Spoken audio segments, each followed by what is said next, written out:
बच्चों, आज हम पढ़ेंगे अध्याय 13 भारतीय प्रजातंत्र की कार्यप्रणाली। इस अध्याय के अंतर्गत बहुत से ऐसे प्रश्न आते हैं जो बोर्ड पेपर में पूछे जाते ही है और उन प्रश्नों को समझने की आवश्यकता है कि प्रश्न में क्या कहा गया है और इसका उत्तर कैसे लिखना है। बहुत से बच्चे प्रश्न को ध्यान से न पढ़ते हुए सीधे प्रश्न का उत्तर लिखना शुरू कर देते हैं और कई बार प्रश्नों के उत्तर रटे रटाए रहते हैं। तो वो क्या करते हैं कि कई बार रटे हुए जो प्रश्न है, जो रटे हुए जो प्रश्नों के उत्तर है, वह प्रश्न के उत्तर लिखते लिखते में ही कहीं पर भूल जाते हैं। अगर भूल जाते हैं तो बच्चे वहीं पर लिखना बंद कर देते हैं कि अब याद ही नहीं आ रहा है। अगर याद ही नहीं आ रहा है तो इसको कैसे लिखूं, यह सोचकर यानी कि बच्चे प्रश्न का उत्तर वहीं लिखना बंद करते हैं। तो कई बार ऐसी स्थिति जब आती है तो बच्चों सबसे पहले प्रश्न को समझो कि उसमें क्या कहा गया है और उस प्रश्न को समझने के बाद ही उत्तर लिखना चाहिए। या फिर प्रश्न जो है वो यदि समझ में नहीं आता है तो अथवा में भी प्रश्न आते हैं तो अथवा के प्रश्नों को भी समझना चाहिए। इसमें से जो भी प्रश्न आपको थोड़ा सा भी समझ में आता है कि हाँ इस प्रश्न का उत्तर ये हो सकता है, तो उसको अपने मन से लिख सकते हैं। तो ऐसे प्रश्न जब आते हैं तो बच्चे रटे रटाए उत्तर नहीं लिख पाते और वो प्रश्न का उत्तर छोड़ देते हैं। तो इसलिए क्या है कि बच्चों आप लोग ऐसे प्रश्नों को रटना नहीं है। अब आप सोचेंगे कि अगर रटना नहीं है तो कैसे लिखेंगे, तो इसका एक उपाय और भी है कि समझना जरूरी है। प्रश्न के उत्तर को समझना जरूरी है। तो ऐसे ही प्रश्नों को समझने के लिए आपको थोड़ा सा प्रयास करना पड़ेगा कि कैसे समझ के लिख सकते हैं।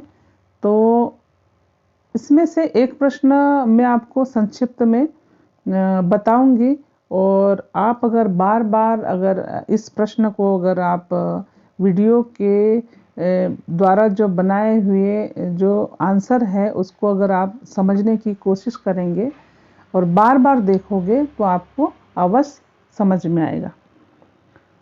तो हम अब चलते हैं कि महत्वपूर्ण प्रश्न कौन सा है। तो बोर्ड पेपर में यह प्रश्न पूछा ही जाता है कि भाई प्रधानमंत्री के कौन कौन से कार्य हैं। अब हम कई बार ये सोचते हैं कि प्रधानमंत्री की नियुक्ति तो हो गई, लेकिन उसके क्या कार्य होंगे। वह तो एक देश का राजा ही हुआ, तो वो क्या काम करता होगा, लेकिन उसके भी कुछ कार्य है। तो जब ऐसे प्रश्न आते हैं तो आपको इन प्रश्नों को समझने की ज़रूरत है। तो इसमें हम समझते हैं कि प्रधानमंत्री के कौन कौन से कार्य हो सकते हैं। तो बच्चों सबसे पहले हम ये समझते हैं कि प्रधानमंत्री की नियुक्ति कैसे होती है। तो आपको ये ज्ञात होगा कि हमारे देश में लोकसभा का चुनाव होता है।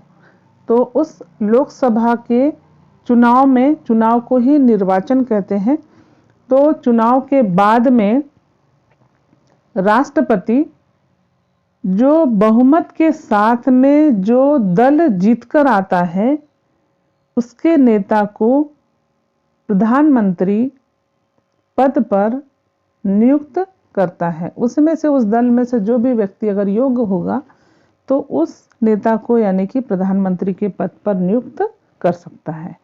यदि कभी किसी दल को अगर लोकसभा में बहुमत अगर प्राप्त नहीं होता है तो राष्ट्रपति अपने खुद की समझदारी से ऐसे व्यक्ति को प्रधानमंत्री नियुक्त करता है जो लोकसभा का विश्वास प्राप्त करके और जो यानी कि एक अच्छी सरकार और अच्छा शासन प्रदान कर सके, ऐसे व्यक्ति को अपने विवेक के द्वारा वह योग्यता के अनुसार प्रधानमंत्री पद पर नियुक्त कर सकता है। अर्थात राष्ट्रपति को यह अधिकार है कि वह प्रधानमंत्री की नियुक्ति करेगा और या उसकी योग्यता के अनुसार वह नियुक्त कर सकता है। तो इस प्रकार यानी कि प्रश्नों के उत्तर को हम समझते हैं। तो प्रधानमंत्री की नियुक्ति के बारे में हमने समझा कि लोकसभा के चुनाव के उपरांत जब यानी कि राष्ट्रपति बहुमत के साथ में जो भी दल, जो भी विजयी हुआ, जो भी जीता हुआ राजनीतिक दल है, उसके नेता को प्रधानमंत्री के पद पर नियुक्त करता है। तो इस प्रकार प्रधानमंत्री की नियुक्ति हुई। अब इसके पश्चात जानते हैं कि प्रधानमंत्री के कार्य कौन कौन से हैं। तो सबसे पहली बात तो यह है कि वह लोकसभा का नेता होता है और सबसे पहले कार्य में हम ये लिखेंगे कि प्रधानमंत्री मंत्रिपरिषद का गठन करता है। अब मंत्रिपरिषद के सदस्यों की नियुक्ति जो है वह प्रधानमंत्री के सलाह पर ही राष्ट्रपति मंत्रियों की नियुक्ति करता है। प्रधानमंत्री जो लिस्ट बना के देगा कि इस व्यक्ति को मंत्री बनाना है, उसी व्यक्ति को राष्ट्रपति मंत्री पद पर नियुक्त करेगा। यानी कि जो लिस्ट प्रधानमंत्री के द्वारा दी जाएगी, उसी लिस्ट के द्वारा ही उसी व्यक्ति को राष्ट्रपति मंत्री पद पर नियुक्त कर सकता है, यानी कि नियुक्ति करते ही हैं। अब इसके बाद है, ये तो प्रधानमंत्री का पहला कार्य है कि मंत्रियों की नियुक्ति करना, यानी कि मंत्री जिस भी व्यक्ति को अगर वो चाहे कि इस व्यक्ति को मंत्री बनाना है, वही मंत्री की सूची राष्ट्रपति को देता है और राष्ट्रपति उन्हीं की नियुक्ति यानी कि मंत्री के पद पर करते हैं। तो इस प्रकार यह पहला कार्य हुआ। और दूसरा कार्य देखते हैं तो दूसरे कार्य में यह आएगा कि मंत्रियों के नियुक्ति के बाद में उनके कार्यों का विभाजन कैसे किया जाए, उनको काम का बंटवारा कैसे किया जाए। तो दूसरा कार्य है कि मंत्रियों के मध्य जो है कार्य का विभाजन। अब मंत्रियों की नियुक्ति होने के बाद मंत्रियों के विभागों का बंटवारा और उनके विभाग में फेरबदल करना, उनके विभाग में परिवर्तन करना, ये सभी कार्य यानी कि प्रधानमंत्री ही करते हैं।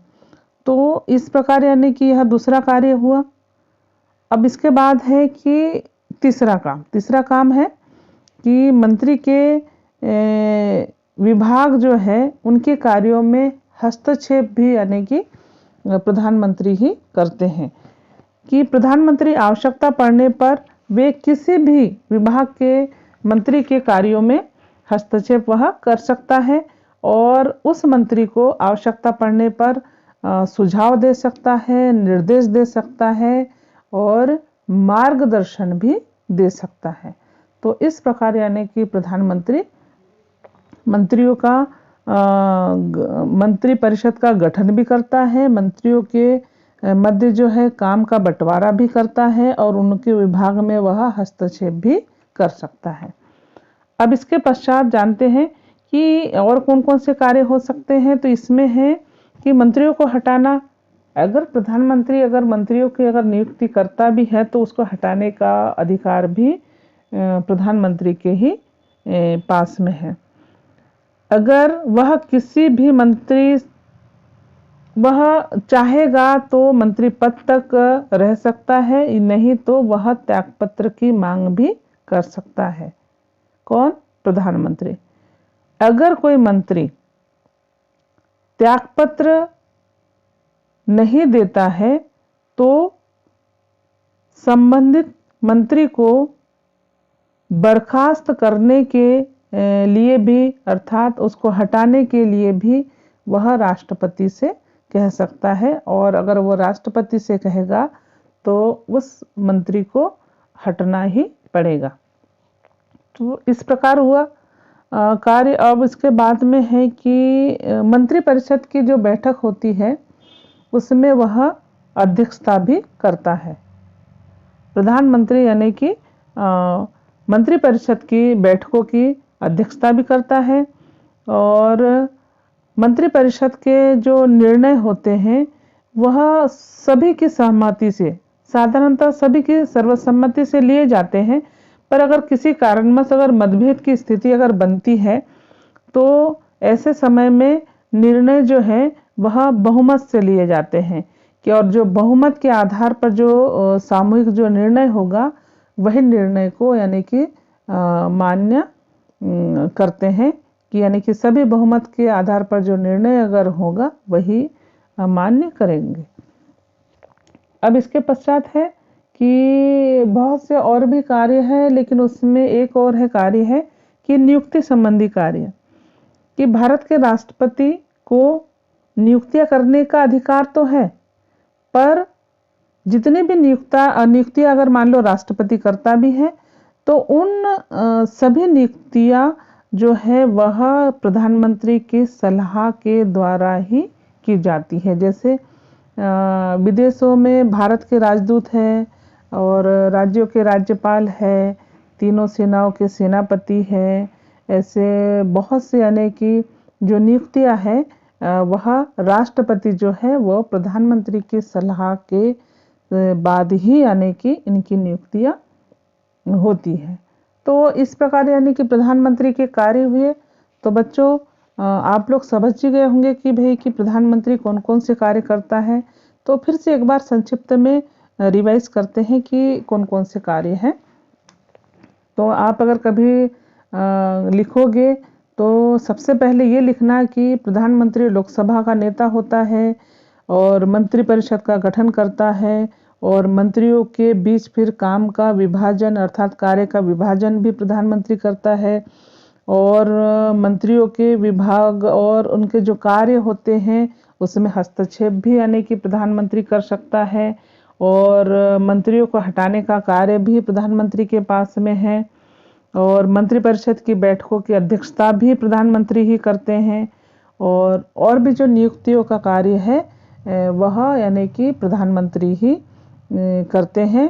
लेकिन राष्ट्रपति को प्रधानमंत्री से सलाह लेनी ही पड़ती है, तभी यानी कि सभी नियुक्तियां होती है।